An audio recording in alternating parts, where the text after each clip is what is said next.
سورہ الدخان، اس کی ابتدائی 6 آیات میں نے تلاوت کی ہیں۔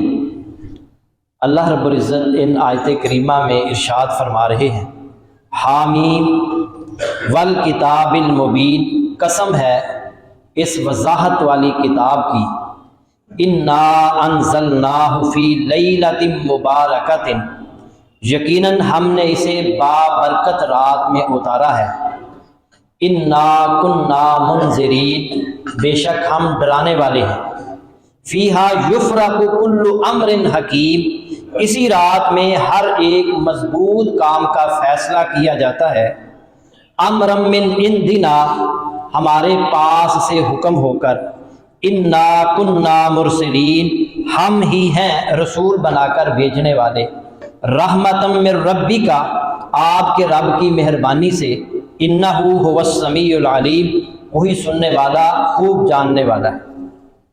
حضرات، مذہبی تقریبات 2 قسم کی ہوتی ہیں۔ ایک وہ تقریب ہوتی ہے جس کی بنیاد اللہ کی کتاب اور رسول اللہ صلی اللہ علیہ وسلم کی سنت میں موجود ہوتی ہے، جس کی دلیل کتاب و سنت میں موجود ہوتی ہے، جیسے عید الفطر ہے، عید الاضحیٰ ہے، ان کے دلائل قرآن و سنت کے اندر موجود ہیں۔ کچھ مذہبی تقریبات ایسی ہیں جن کی اصل، ان کی بنیاد قرآن و سنت میں موجود نہیں،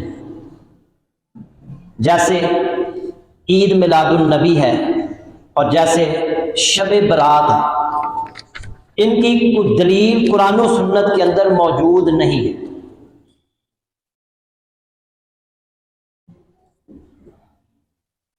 بہت ساری روایات پیش کی جاتی ہیں، جیسا کہ آج بھی تمام اخبارات میں جمعے کا جو ایڈیشن ہے اس میں شب برات کی اہمیت، اس کی فضیلت پر بہت سارے مضامین آئے۔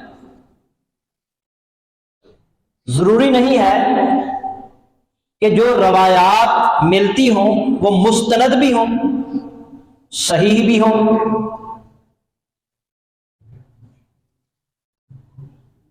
بہت ساری روایات ایسی ہیں جو موضوع ہیں، من گھڑت ہیں، ضعیف ہیں، اور ان کا سہارا لے کر اس رات کی، شب برات کی فضیلت بیان کی جاتی ہے۔ ہماری ذمہ داری ہے کہ لوگوں کے سامنے اصل دین رکھا جائے۔ اصل دین وہ ہے جو قرآن میں ہے یا اللہ کے نبی کے فرمان کے اندر۔ صحیح احادیث، اسی لیے تو محدثین نے نا محنت کر کے ہمارے سامنے صحیح احادیث بھی رکھ دی ہیں، تحقیق کر کے کہ یہ صحیح احادیث ہیں، یہ احادیث حسن درجے کی ہیں، یہ ضعیف روایات ہیں، یہ موضوع من گھڑت روایات ہیں، ہر چیز کھول کر محدثین نے ہمارے سامنے رکھ دی۔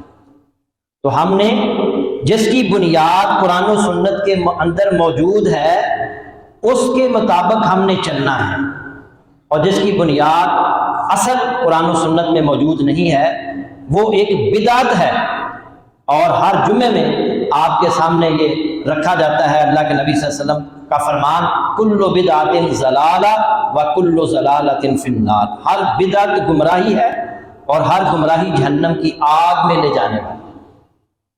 بدعت کیا ہوتی ہے؟ دین میں نئی چیز۔ بعض لوگ نا کہتے ہیں یہ موبائل بھی تو بدعت ہے، یہ بھی نئی چیز ہے، یہ گھڑی بھی تو بدعت ہے، یہ پنکھے بھی تو بدعت ہے، یہ اے سی بھی بدعت ہے۔ او بھائی، یہ بدعت نہیں ہے۔ بدعت کہتے ہیں دین میں نئی چیز، یہ دین نہیں ہے۔ یہ جو شعبان کا مہینہ ہے اس کی اہمیت اور فضیلت بھی احادیث کے اندر موجود ہے، جو صحیح احادیث ہیں۔ یہ جو شعبان ہے یہ ہجری سال کا 8واں مہینہ ہے، اور شعبان کا معنی ہوتا ہے بکھرنا، پھیلنا۔ حافظ ابن حجر اسقلانی رحمۃ اللہ علیہ نے فتح الباری میں شعبان کی وجہ تسمیہ بیان کی ہے۔ وہ کہتے ہیں اس کا معنی ہوتا ہے بکھرنا، پھیلنا۔ یہ اس وجہ سے اس مہینے کا نام پڑا کہ اس مہینے میں عرب کے لوگ پانی کی تلاش میں بکھر جاتے تھے، پھیل جاتے تھے۔ اور دوسرا وہ کہتے ہیں کہ یہ رجب کے بعد شعبان ہے، اور رجب جو مہینہ ہے وہ حرمت والا مہینہ ہے، اس مہینے میں جنگ و جدال، لڑائی منع ہوتی تھی، لوگ لڑائی نہیں کرتے تھے۔ تو رجب کے بعد یہ شعبان جب مہینہ آتا تو وہ جنگ و جدال کے لیے، لڑائیوں کے لیے پھیل جاتے تھے، بکھر جاتے تھے، اس وجہ سے اس کا نام شعبان ہے۔ اس مہینے کے اندر اللہ کے نبی صلی اللہ علیہ وسلم کثرت سے روزے رکھتے تھے۔ سیدہ عائشہ رضی اللہ تعالی عنہا بیان کرتی ہیں،